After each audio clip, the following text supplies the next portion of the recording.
City Connection is the live television program from the Community Media Center, and we're with Grand Rapids Mayor Rosalynn Bliss, offering the community opportunity to hear about the efforts from the City Hall and beyond. With the Community Media Center, my name is Starla, your host. Today on City Connection, we will be joined by the Water Systems Manager, Wayne Jernberg. Mayor Bliss will talk with Wayne about his role with the city and how the water system protects and provides access to clean water throughout Grand Rapids. In the second half of the show, we provide time with Mayor Bliss and our guest for your questions and comments. If you'd like to take part in our conversation today, you can send your questions or comments to cityconnection@grcmc.org, through Twitter at GRTV Access, or by commenting on our GRTV Facebook page. City Connection, a collaboration between the Community Media Center and the City of Grand Rapids, is broadcasting live today, February 6th, 2023, here on Community Access Television Channel 24 and live streaming at therepidien.org and GRTV's Facebook page. We will be rebroadcasting this program throughout the month on cable GRTV's Channel 25. And now in the studio with me is Grand Rapids Mayor Rosalynn Bliss. Mayor Bliss, we welcome you back to our GRTV studio. Yeah, thank you. It's good to be back. How are you? I'm good. I'm good. It's nice to have a little sunshine out there. Oh, it's been wonderful the last few days. Yeah, it's been nice. So we've got a lot to discuss before we even get to chat with Wayne. Yeah. Let's talk a little bit about the updates on the Grand Rapids master plan. Yes, yeah. I keep reminding people that we kicked it off last year, but there's been a lot of work done behind the scenes. So for folks who aren't familiar with the update of the master plan, the last time we updated our master plan was over 20 years ago. And the master plan is really a blueprint for land use for our city. So every time a proposal comes before the Planning Commission, they look at our master plan and determine if the proposal is consistent with the plan. And so it's a really important document. And the update of the master plan is an important time for the community to come together to think about the future of our city and future land use. So we put together, I appointed a committee last year of about 50 individuals. So it's a large group of individuals from all over our city and different backgrounds and different expertise to come together. They've been meeting monthly for several months. About 3 months ago, they made a recommendation to hire a consultant. That's very typical for master plan processes, that you hire an outside consultant to come in and help write and do the work of engaging the community as we work to update the master plan. So the consultant was hired. They are on board, engaged, both with the committee and the subcommittee. There's a executive committee or steering committee of the master plan. Okay. It's being led by our planning department. And they are in the process of kicking off the community engagement process. So this month, in just a few weeks, I believe it's February 21st, 22nd, and 23rd, we have neighborhood meetings, one in each ward, from 5 to 7 p.m. The consultant will be there, members of the steering committee will be there, and we'll kick off the initial engagement process to start to get feedback from the community on what they envision the future land map to look like. And specifically in their neighborhoods as well. Yeah, you know, we already have some area-specific plans, and many of those that were adopted recently will become a part of the master plan. So some of it will be specific to their neighborhood, but also really thinking about the city as a whole. Okay. My hope and really the direction of the master plan updating committee is to really think about growth. So how do we manage growth? We know that there's a lot of people who continue to move into the city. We know that Kent County and West Michigan is the fastest growing part of the state. Yes.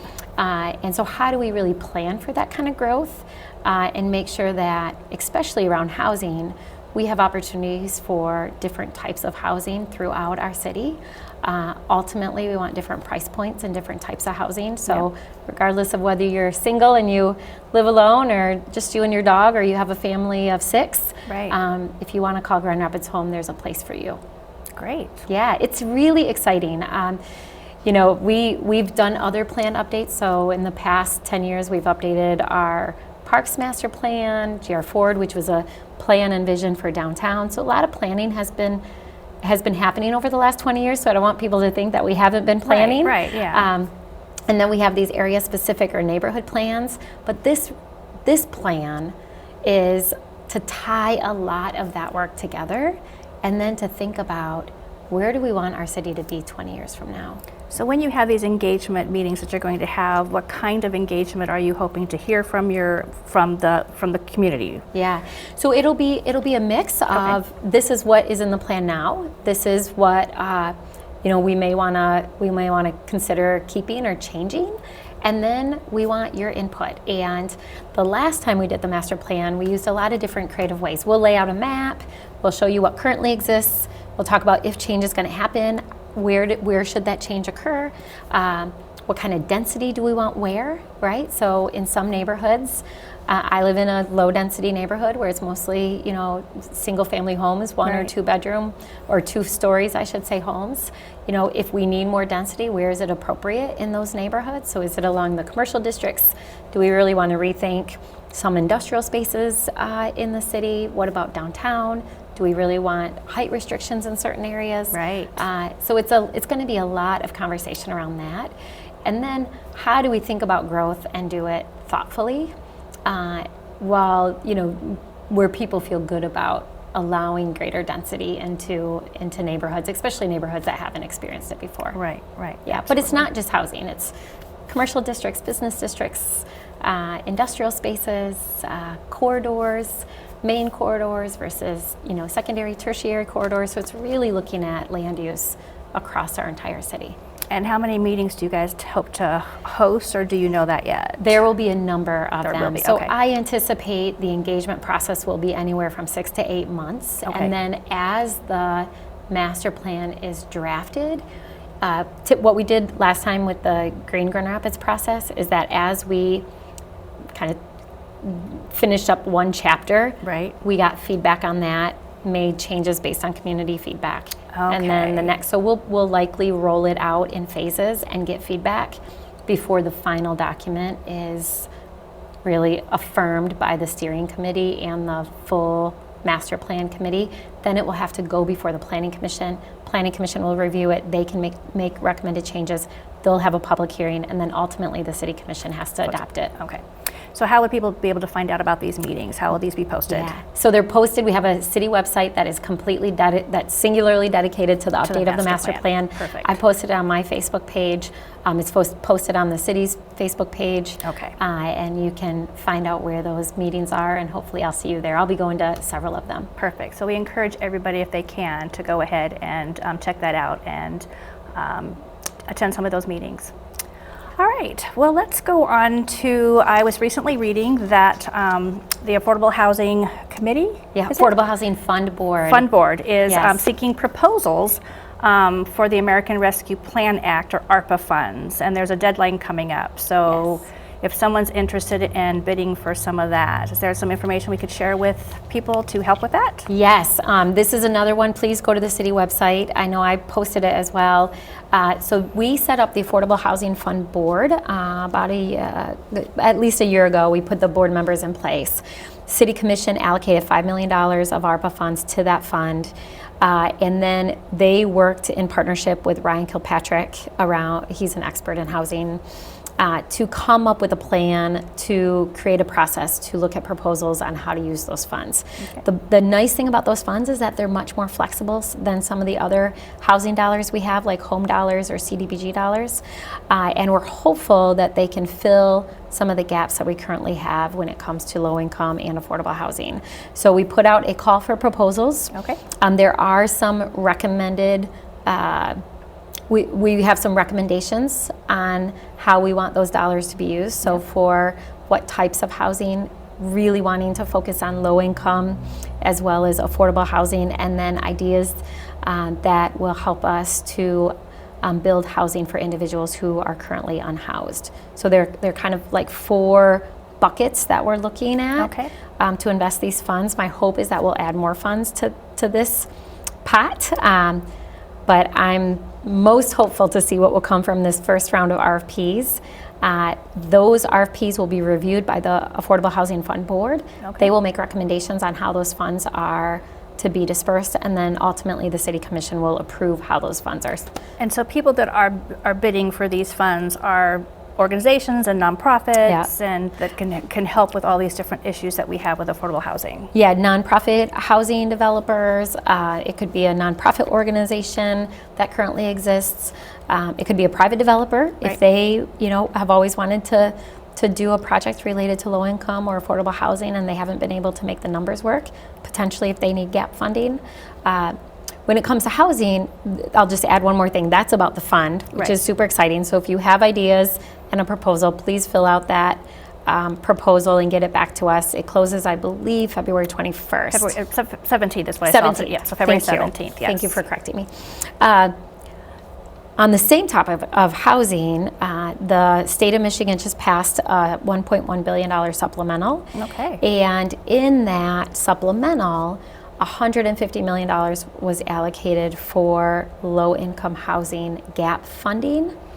It'll go through MISHDA, but the hope is that those dollars will be able to be used to support projects that are in the pipeline that maybe didn't get the 9% low-income housing tax credit that they applied for. Okay.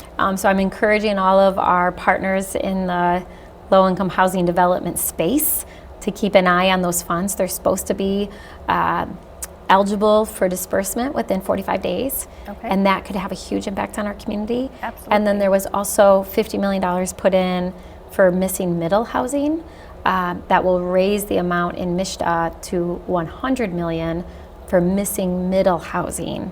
Again, this would be to help build and support that kind of affordable housing, middle income housing. Right. So I really appreciate the state's work to allocate funds, and the city will do all that we can to get as many of those dollars back to Grand Rapids as we can. Absolutely. Perfect. Wonderful. So if anybody is interested, if you haven't already, we're getting low on time, February 17th, and it's grandrapidsmichigan.gov/spring 2023 AHF. All right, and then we're also going to be doing some, we have a couple more minutes before we bring in our host. Do you want to touch a little bit on lead testing here in Grand Rapids? Yes, so tomorrow City Commission will be reviewing a proposal coming from our community housing department. However, the idea really came from a childhood lead task force that I worked on a couple years ago. And the proposal is to build into our rental inspection a requirement for lead testing for houses that were built before 1978. So this would be a dust sampling, 8 samples that would be required as part of the rental inspection program. So we already have a rental inspection program. If you rent out your house, you have to get a rental inspection and a certification from the city. So part of that inspection, in addition to making sure that you have, your electrical is in good shape and you have running working smoke detectors and all of those things, we also want to add in lead testing to make sure that there's not lead dust in the home that children can be exposed to and potentially get poisoned by lead. I know we're going to be talking to Wayne in a minute about water, but I always remind folks that even though we're converting our lead lines and getting rid of those old lines, the vast majority of children in our city are poisoned by lead in paint, not water. So we have to address lead paint and the exposure of lead paint that children, especially under the age of 6, have in their homes. That's great, we're doing that. Yeah. All right, so we're on to our first break. It's time for our first break, and we will return in just a moment to hear Mayor Bliss speaking with Water Systems Manager for the City of Grand Rapids, Wayne Jernberg. Again, if you have any questions for Mayor Bliss or Wayne, you can send your comments or questions to cityconnection@grcmc.org, through Twitter @GRTV Access, or by commenting on the GRTV Facebook page.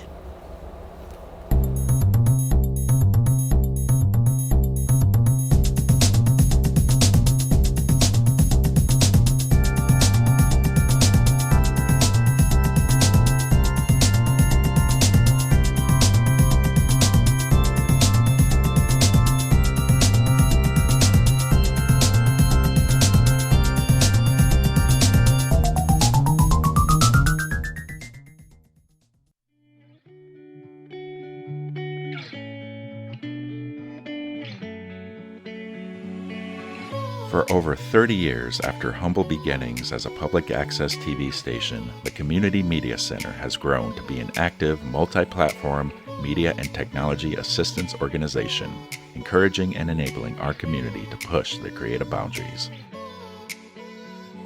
We power a variety of resources, including a music-centered community radio station, WYCE, a community venue with stage and screen at Wealthy Theater, citizen-driven journalism with the Rapidian, a web development team empowering local nonprofits, an education department that trains and broadens students' minds, and a free speech public access television studio, GRTV, where it all began. By introducing audiences to new voices and ideas, we enhance community engagement and create connections between artists and audiences, enriching our city's cultural offerings. We empower and collaborate with platforms and resources accessible to all and used by all. Every free democratic society depends on media, accessible to the community and uncensored by government. The Community Media Center continues this work for the media landscape of today and tomorrow. These platforms and services empower our neighbors to tell their stories and explore the richness of culture that Grand Rapids has to offer. Connect, discover, learn, create, and share. The Grand Rapids Community Media Center.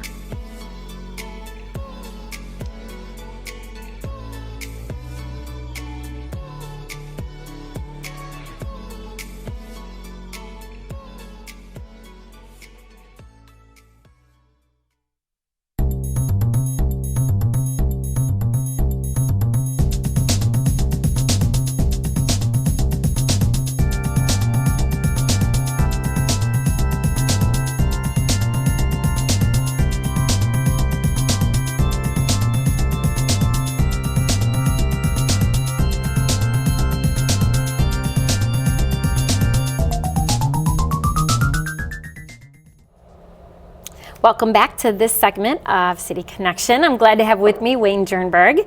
He is the manager of our water system, and I'm so glad he can join us today because we often get asked about our water and our water quality and lead lines, and there's just lots of questions, which is good. It's an essential service that we provide as a city government. It's one of our, when I think of all the important services that we provide, taking care of wastewater and making sure that we do it in an environmentally sustainable way is important, as well as making sure people have clean water coming into their homes and drinking water. So you have an important job. Yes. And before we get into some of the city services and some of the work that you're doing to ensure good quality water for every citizen in our community and our customer communities, let's talk a little bit about you. So you have been with the city for almost 17 years. Yes, started in December of 06. Yeah, about the same time as me. It flies by. It does go by fast. Yes, it does. So for folks who don't know you, why don't you tell us a little bit about your background and kind of your role at the city, which I know has changed a little bit over time. It has. I came into the city as a hydraulic engineer back in 06. I had worked for some consulting engineers prior to that. I have a degree from Michigan Tech University.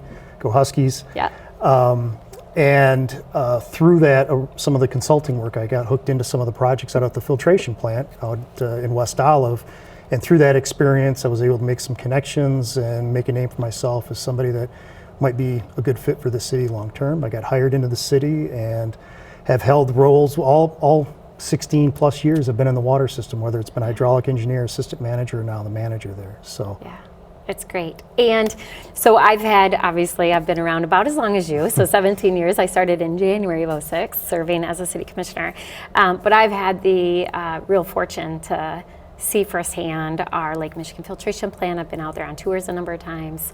Was recently out there to celebrate the addition of a solar array. I've been to our wastewater treatment facility. So I've been able to see it. But for folks who have never even heard of the Lake Michigan filtration plant and don't have a good sense of where the water comes from. Yep. Can you talk a little bit about the process, like from where we bring in the water to where it comes out of our tap? Yep. What is that process? So first thing is there is actually a video out there. So if people want to learn more about the process, there's a video that's out on our website that people can take a look at. It has a few shots inside the plant. But we have a filtration plant essentially right on the shores. We've got 2 large pumping stations that bring the water in from Lake Michigan. For those that don't know, Lake Michigan is our only source of water. We do not get any water from the Grand River. That stopped back in the the early 80s. Yeah, or so. long time ago. Yeah, long time ago we stopped using river water. But we go through an extensive filtration process, flocculation, sedimentation, filtration process. From there, the chlorine is added. We also add some fluoride to the water as well, which is very helps with the teeth and things like that. But we also add corrosion control inhibitors at the plant as well. So the corrosion control inhibitors were something that we had to be added in 1994 with the original lead and copper rule. And what that is essentially builds and creates a coating that helps prevent lead from coming off into the water and stuff like that. So from there, we pump the water into town. We actually serve many customers along the way in Ottawa County. And then retail customers. So we not only serve the city of Grand Rapids, but we serve the city of Walker, Tallmadge Township in Ottawa County. About 2/3 of the city of Kentwood is a Grand Rapids customer, Grand Rapids Township, Cascade Township. Those are all retail customers where we own the assets and meter individual properties. But then we also sell as wholesalers to East Grand Rapids and also to Ada Township as well. So overall, we've got about 81,000 accounts that we're responsible for. Yeah, and I know out at the filtration plant, we do a lot of testing. Yes. So I've seen all of our testing and research and the work that we do out there. But we also test water that comes out of taps. So do you want to talk a little bit about how do we do testing of our water quality? And then we also put out every year a water quality report. Yep. So for individuals who are interested in how we test water coming out of the faucet, explain how that happens, and then where can people take a look at our water quality report? So first things first, we do a consumer confidence report every year. We're actually in the process of compiling all the data for 2022, hence it'll be called our 2022 Consumer Confidence Report. That will be found on our website sometime probably towards early summer. People will be able to find it, but if anybody's interested, we have past water quality consumer confidence reports that goes back essentially about 15 to 20 years we have. So there's a huge library there. Not only do we test, so in terms of testing, we do the raw water testing at our filtration plant, but we also collect samples, from the plant itself. We're checking for concentrations of chemicals and things like that. Even on our deliveries of chemicals that come to our plant, we're checking things like that. Additionally, we're also out in the distribution system. We've got over 45 sites in the distribution system across our entire retail that we're required to test on a weekly basis. That information is all going back to our plant. So we're checking for bacteria results. We're making sure that we don't have any harmful bacteria. We're checking for other unregulated and regulated contaminants that might be in the water, which, at this point this year and for many years now, we've had 100% compliance with all of our sampling. One other thing that we're doing right now is we're actually, and I think it's in year 5 of a study, third part of a corrosion control study that Eagle asked us to take is the source water changes in Lake Michigan. We're checking on different potential corrosion control chemicals that would help further reduce the risk of exposure to lead. So we're actually right now, it's really cool. We've actually got four pipe rigs set up with different concentrations and different chemicals going through each one, and it's checking the lead content in harvested sections of lead pipe from our own system in terms of the lead service lines that we've harvested. Yeah. So that's going to go on for about another year and a half, and through that it may make some recommendations for us to change the corrosion control chemical, but that'll be a decision that'll be made later on if we go that route. That's great. And so for folks who, let's go a little bit deeper in that, because I know there's a lot of talk about lead lines and concern about lead in water. We do test for that as well. Yep. So we started this a number of years ago, actually, when they updated the lead and copper rules in the state of Michigan. Yep. We came up with a plan to replace our lead lines. However, we don't have significant issues with lead in our water. So we are required, prior to 2018, we were required to test for lead once every 3 years, provided we met the criteria at that particular time. Since 2018, we are now required to test annually. If we were to have a community-wide action level of sediment, so it's currently the lead action level is 15 parts. If we were to exceed that, then we would fall into something where we would be testing more frequently. We don't have that situation at this point. What we do though is like I said, we are required to test 50 locations on an annual basis. We report those to Eagle. Typically in October, I think the deadline is October 1st that we're supposed to have those into Eagle. They then take about a month or two to review the data, and they'll get back with us what our certified level is. So at this point, we're still under the action level. However, there are changes coming to the state of Michigan's rule. When I say changes, the action level is actually going to be dropping to 12 starting in 2025.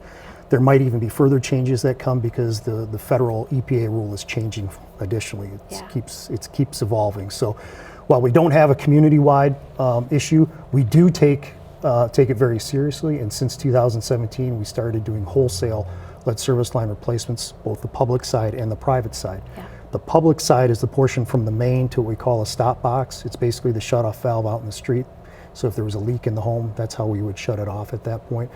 We've always done that portion, but starting in 2017 we actually started working on the private sides, where we changed our policy that it indicated that no lead is the right way to go, and if there's ever a disturbance on that service line, we step in and try to replace it. So we've been doing that since 2017, and we've got a lot planned for 2023. I can tell you that. Yeah, so we, the city started planning and actually funding the lead line replacement program a number of years ago, as you said.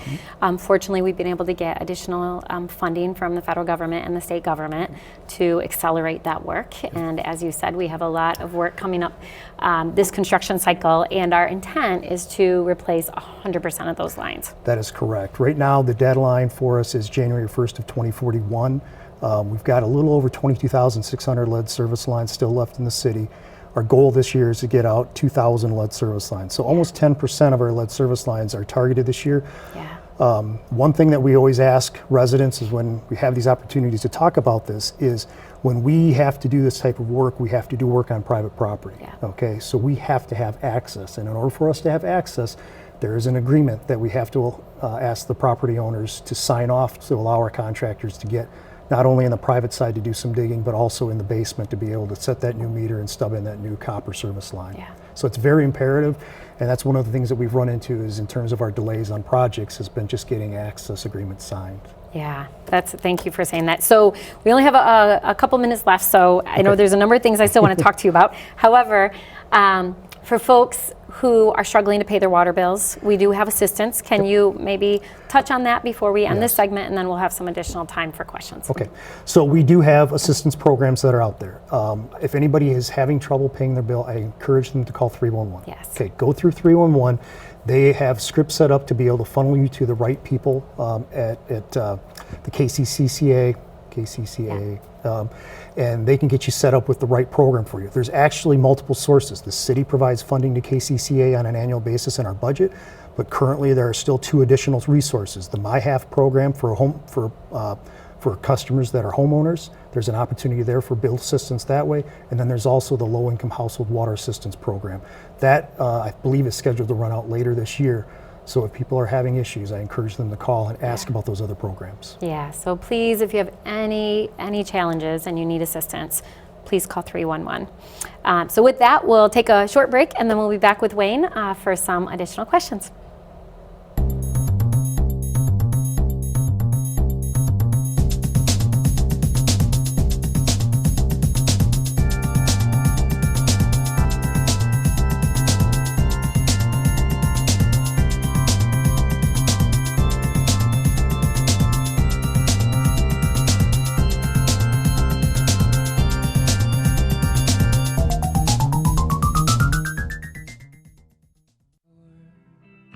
The Wealthy Theater is Grand Rapids' local movie theater and performance center. Since 1998, it has been a host to nationally touring music groups, local theater performances, and a variety of community events. Today, the Wealthy Theater is not only a landmark community treasure with historic significance, but a pioneer in the infusion of technology and traditional theater. Underneath the elegance and classic sensibility that defines Wealthy Theater, there is a matrix of new technologies. The theater is completely digital and outfitted with cameras and microphones for concerts, theater and comedy troupes, speakers and lecturers, and so much more. Experience all that Wealthy Theater has to offer. And bring a friend. Be surprised by the Wealthy Theater.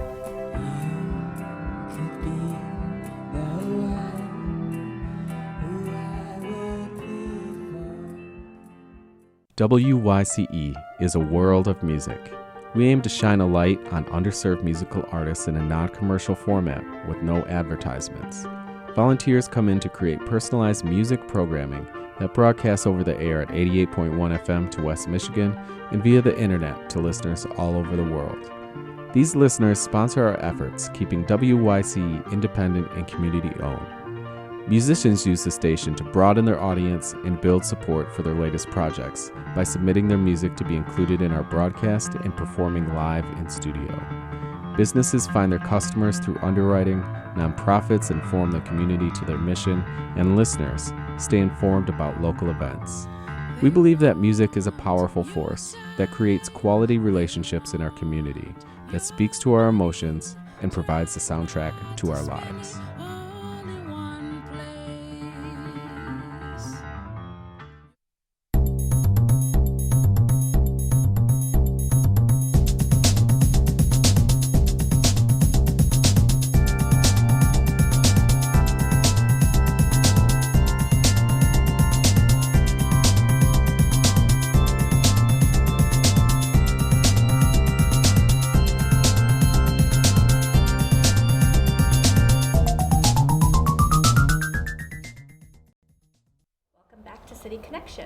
Okay, we have a couple questions here for Wayne today. The first question is, I live in the Heritage Hill area. The water pressure on our street seems really low. My neighbors and I all have the same complaint. Does the city deal with this, or do we have to get private contractors? And this is from Katie. Well, Katie, what you should do in that situation is contact 311. 311 will route the service request to our meter maintenance group, and they will come out and investigate it further. If it's in multiple homes, we might have to make multiple appointments with the various residents and so forth, but we will check that. This time of year, can be a little bit tricky sometimes this year because a lot of times we're also checking the hydrants out in the street for the pressure and so forth like that. If it's a specific time of day and the weather were warmer, we could even put a chart recorder up in that particular area of the neighborhoods and stuff like that and check to see if it's a demand issue or anything like that. But first step is call 911 or 311. Call 311 and Okay. they'll get you to our meter maintenance group. Okay. Yep. All right, so this question is from Bo. Do communities outside of Grand Rapids that use our water pay for it? And if so, how much? I don't have the numbers in front of me right now to tell you how much, but yes. So the city has something called zone gating. So based off the percentage of flows that are billed in our partner communities, they are charged a portion of the assets as well as the costs for actually treating the water and so forth. So in most cases, and typically it's actually the further east you go from Lake Michigan, the higher the costs actually get. So City and Walker is a little bit cheaper than Grand Rapids. Talmadge Township might be a little bit more because they have fewer customers, but all communities are required to pay for water and sewer service. Okay. And they pay for what they use. So we Correct. do a rate study Yep. every year, and part of our rate study is to make recommendations for the rates in the city, but also the rates in all of our customer communities.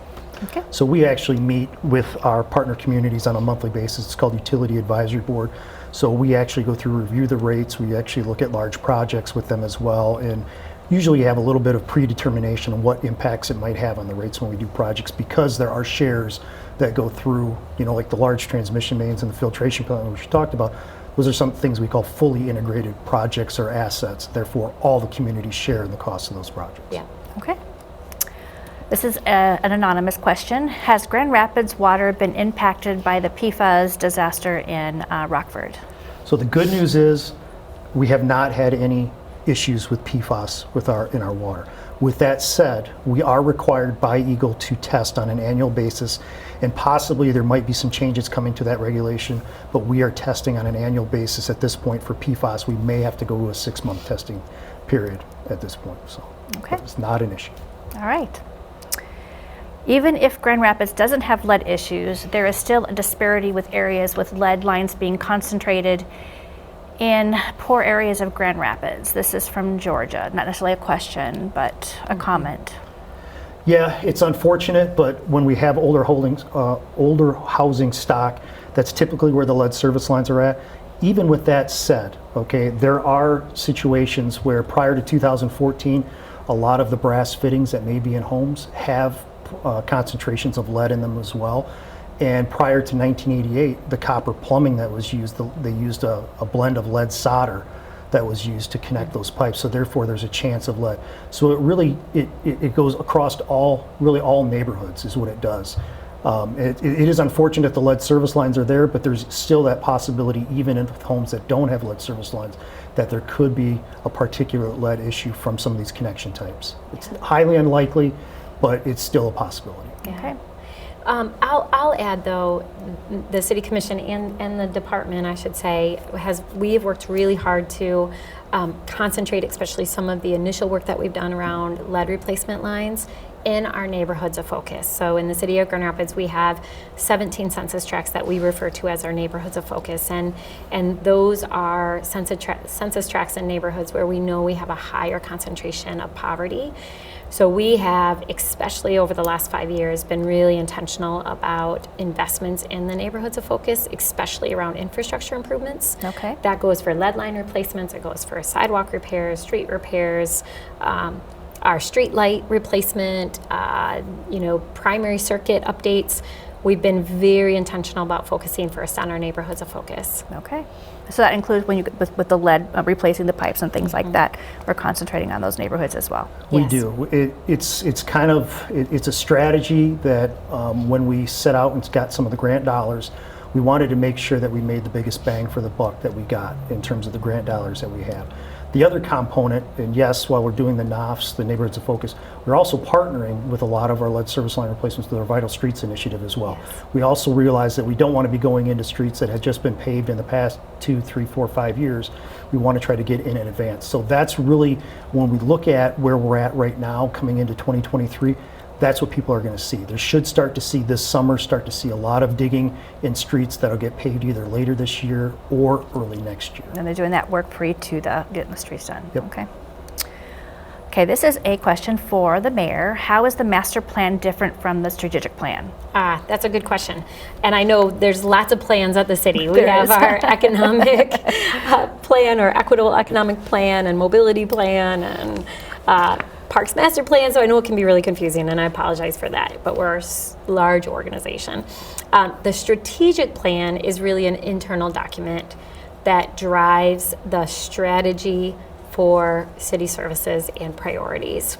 Kind of like any plan, most private businesses, nonprofits, they have a strategic plan that they operate from that they update every 3 to 5 years. Correct. So our strategic plan at the city is really broken down in certain areas: governmental excellence, environmental sustainability, public safety, housing. So we have these 6 pillars, and then we have racial equity that runs through all of those pillars.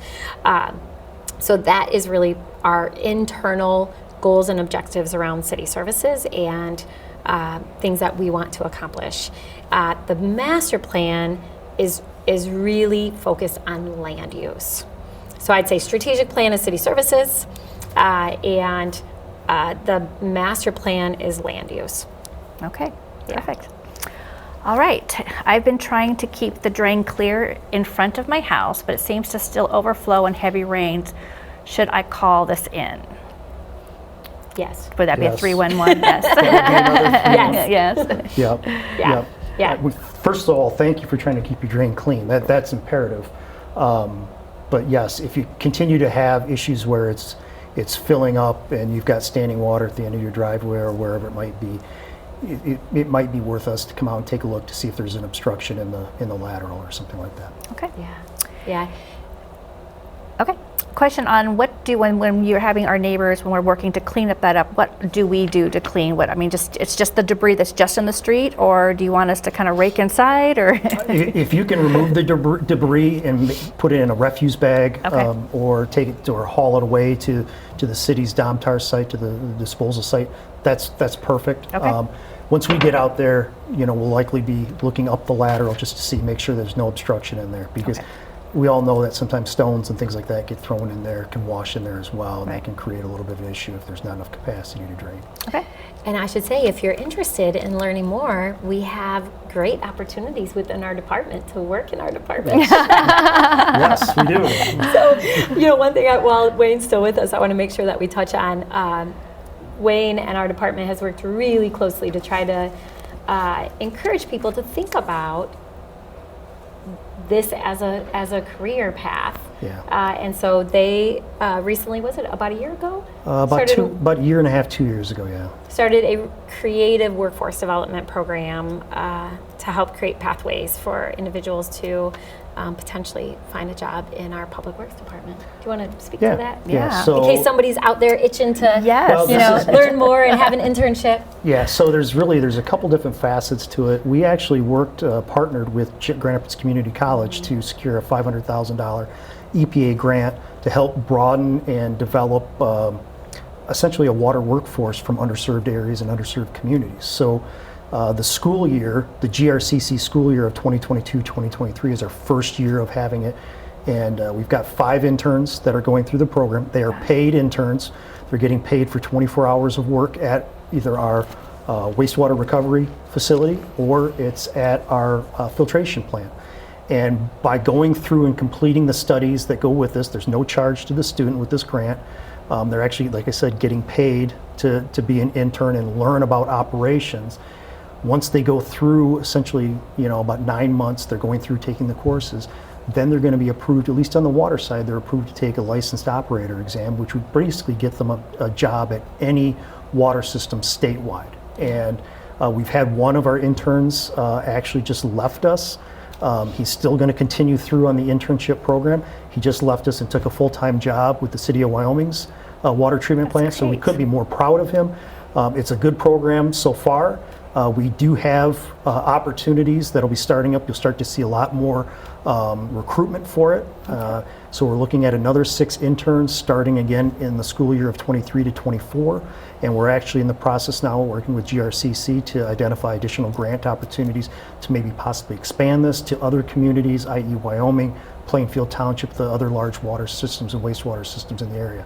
Another caveat, while that program is focused on 18 to 24-year-olds, we also have other programs too in this that are tied to youth education as well, and helping our students, our youth, our elementary, our middle schools and high schoolers understand the water cycle, the urban water cycle. So as we sit there and have rain and so forth like that, or we pull water in from Lake Michigan, we use the water to shower, to bathe, to cook, whatever, and then it discharges, we get rid of it, we often lose sight of it. Well, that same water ends up in the Grand River and it goes back out into Lake Michigan. So it's a full cycle here in West Michigan. Some communities don't have that same opportunity. So we actually do a lot of camps, summer camps. We actually do 1-week camps with the Public Works Academy over at GRCC. And then coming up in February and March, we have a Saturday event called Waterpalooza.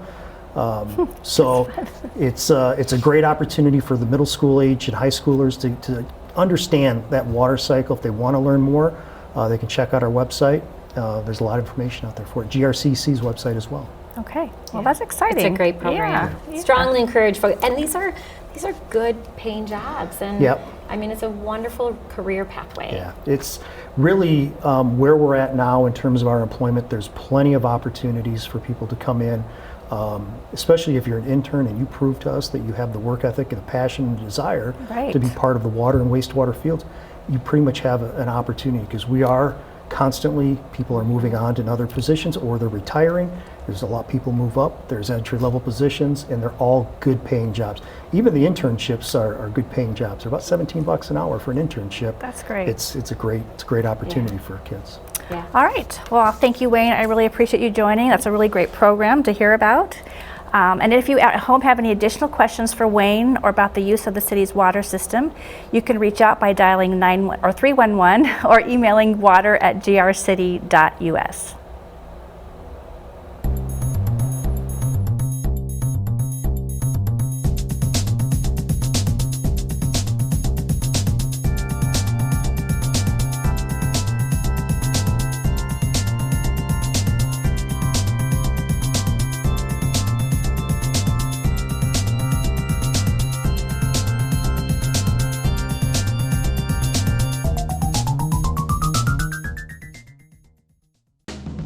How do you build a strong local food economy? Meet Chris. Chris is opening Osteria Rosa, a locally sourced Italian restaurant in a building brought back to life by 616 Development. but he doesn't know any local farmers to supply him with food year-round. This is Melissa. Melissa runs the Fulton Street Farmers Market and publishes a long list, even in the dead of winter, of available produce, meats, bakery goods, and more on the Rapidian. This is Amy. Amy wants to do more to support the farmers and her local food economy. Amy talks to Melissa, who introduces her to farmers at the Fulton Street Farmers Market, and Amy, in turn, publishes their stories, also on the Rapidian. Chris hears about the Rapidian and now has access to a local grocery list and information that he needs to make connections with local farmers. He feeds his patrons with local food year-round. Connections multiply, meals are shared, a stronger local food economy is built.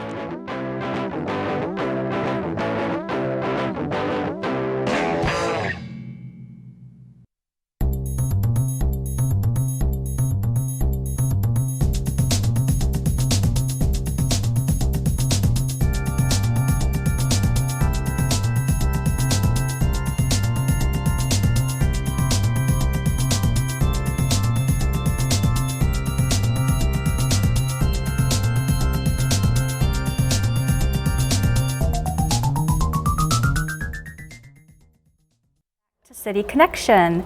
So we have a couple more questions that we have for Mayor Bliss. So the first one is from Thea, who is on the Affordable Housing Board, and is there citizen representation? Yes, that's a great question, and yes, the answer is yes, there is citizen representation.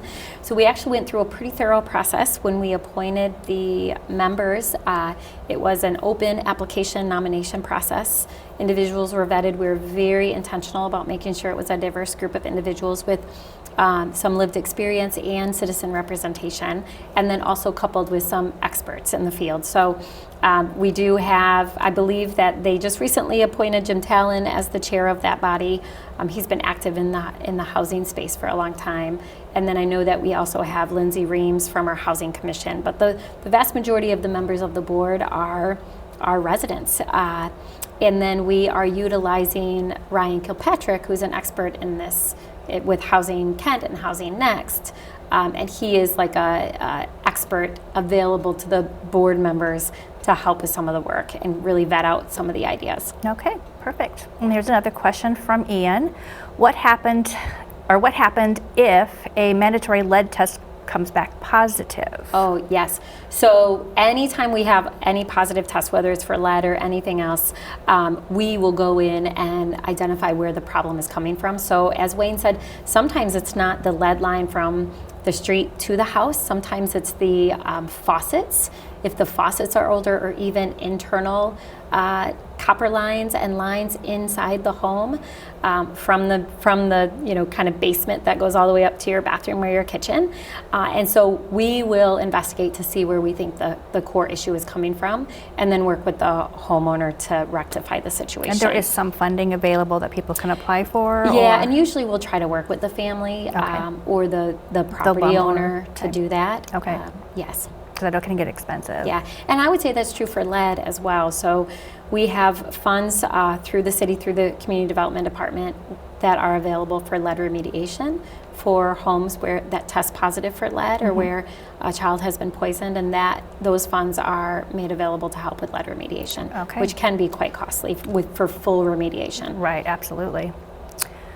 My 13-year-old is interested in how the government works, and are there any tours of the City Hall? This is from Yim. Yes, please call my office. So I personally will sometimes do tours if I'm available. My assistant will do them as well.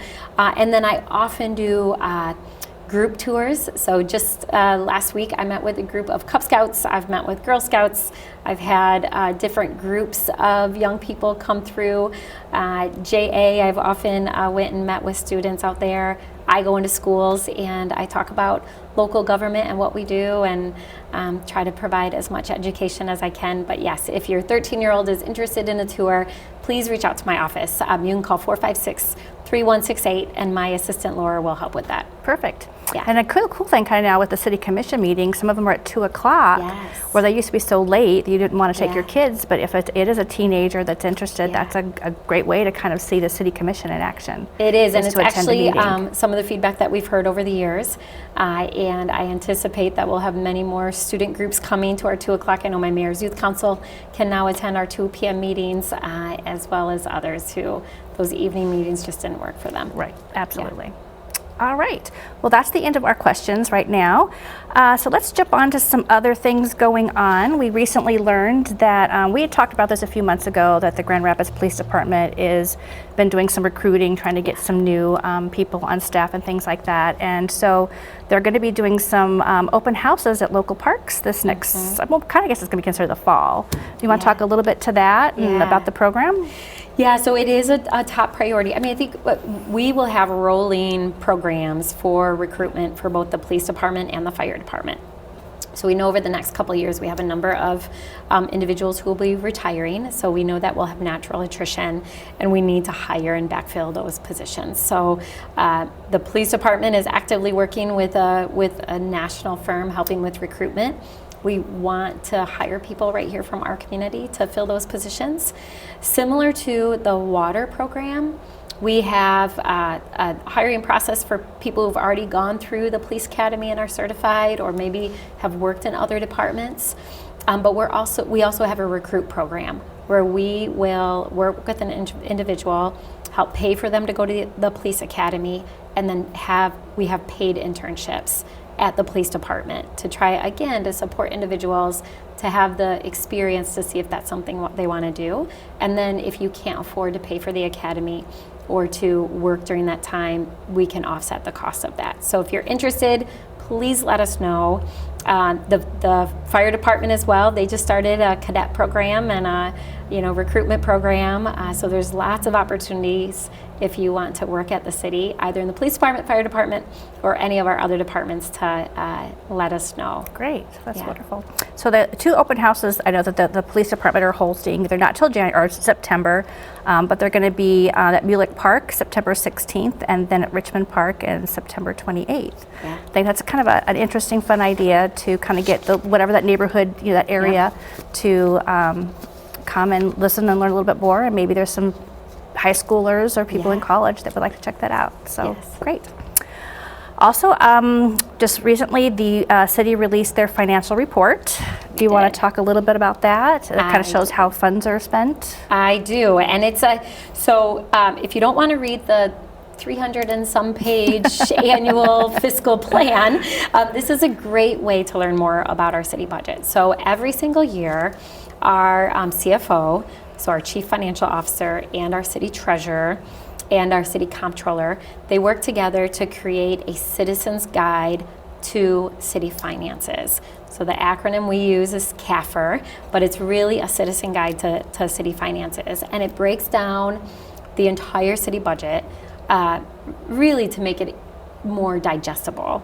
It's an easy read. There's some great charts that kind of break things down. So it breaks down all of our revenue streams, where they come from, and then our expenditures, and then it explains the difference between a general fund, which is general tax dollars, mostly income tax, that pay for services like our parks and police and fire, economic development, planning, compared to enterprise funds, which is what pays for the water system, sewer system, parking system. Those funds are funds that are fees for service. So when you pay your water bill, your refuse bill, your parking ticket, those funds have to be spent to support that service. Okay. So your water bill can't be used, all the money you send for your water bill, none of that can be used to support police and fire. So those are separate funds. Legally, they have to be separate. So the CAFR does a really nice job of breaking that down. It also breaks down like what percentage of funds do we spend on what services. It talks about our debt. So we bond for things. So for instance, when we replaced all of our water lines to separate our sewer system, we bonded for that, and we're paying it back over 30 years. So you can see all of our debt services and when those will be paid back. So it's a great way to learn about our city budget. kind of in broad strokes. Now, it doesn't provide departmental budgets, so you wouldn't be able to say, okay, how much does the fire station spend on fire trucks and equipment and that, right? But it does give a really good overview of the city budget, and I think it's extremely helpful, especially as we go into the budget season. The other thing it includes is information about our annual audit. So every single year we are audited by a third party.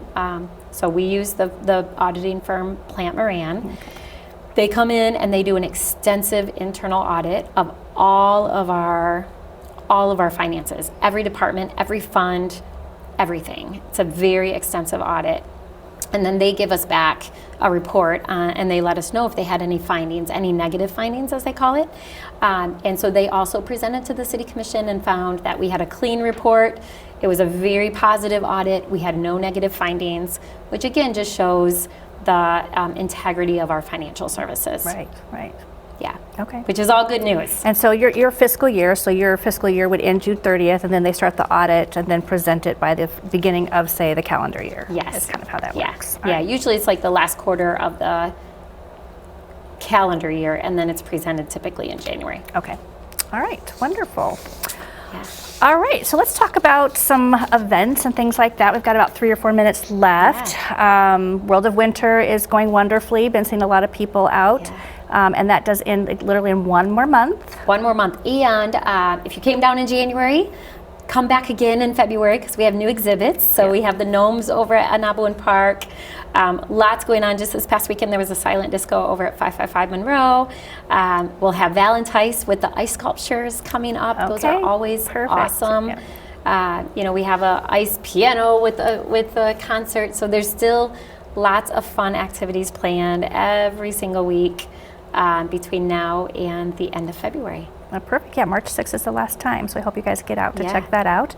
Is there an update about the amphitheater? Oh, yeah. So last week I had a meeting at our Convention Arena Authority. So the intent is for the city to sell a portion of 201 Market to the Convention Arena Authority to build an amphitheater. And so we updated some of the memorandum of understanding and kind of the agreement to allow the CAA, as they finalize their plans, to allow for a potential naming right. So we talked about that at the Convention Arena Authority, but also just shared publicly the intent that the Convention Arena Authority plans to move forward with purchasing the 11 acres that they need for the amphitheater in the next couple months. Okay. So that's pretty exciting.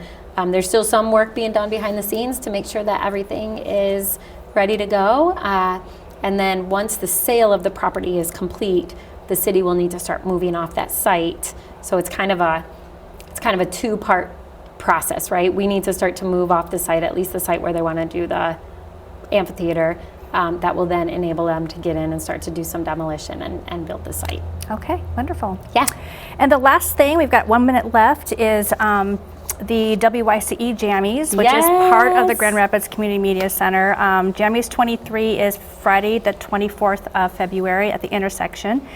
And there can be over 20 performances there. But I think what is really cool that I didn't know that you did, and you've done the last couple of years, that you proclaim it WYCE Day. I do. I think that is so fun. I do, and I will again because I love the Jammies. It is one of my favorite events.